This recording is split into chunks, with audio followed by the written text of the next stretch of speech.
কুরবানি ঈদে গরু খাসির কলিজা যতটুকুই আমার ভাগে থাকে তা কখনোই আমি ডিপ ফ্রিজে তুলে রাখি না। চেষ্টা করি হয় প্রথম দিনই রান্না করার জন্য, না হলে ফ্রিজের নর্মাল চেম্বারে রেখে দিই, পরের দিন রান্না করে ফেলি। আর ফ্রেশ ফ্রেশ কলিজা রান্না করলে খেতে অনেক বেশি ভালো লাগে।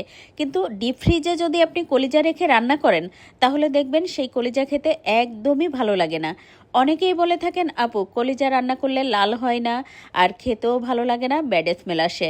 আজকে সব সমস্যার সমাধান করে দিব। পুরো ভিডিও দেখতে থাকেন, আশা করি ভালো লাগবে আর কাজেও লাগবে। ভিডিও ভালো লেগে গেলে শেয়ার করে রেখে দিবেন। এই তো কলিজার মধ্যে আমি তো শুরুতে 1 ফালি লেবুর রস আর 1 কাপ পানি দিয়েছি, তার সাথে দিয়েছি 1 চা চামচ পরিমাণ ভিনেগার। প্রায় 10 মিনিট মতো ভিজিয়ে রেখে এবার এই যে দেখতেই পাচ্ছেন একটা একটা কলিজা নিয়ে তারপর তো আমি আলতো করে উপরের স্কিনটা টান দিয়ে ফেলে দিচ্ছি। আর এভাবে যদি উপরের স্কিনটা ফেলে দিয়ে রান্না করা হয় তাহলে কলিজা অনেক বেশি সফট হয়।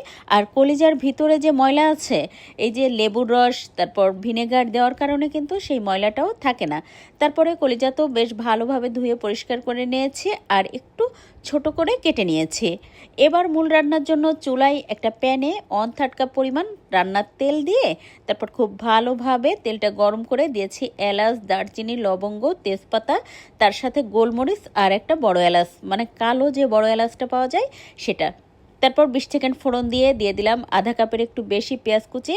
পেঁয়াজটা 2-3 মিনিট মতো ভেজে নিয়েছি। একটু নরম হয়ে গেলে কলিজাগুলো দিয়ে তেলের সাথে পেঁয়াজের সাথে 5-7 মিনিট এটা ভেজে নিয়েছি।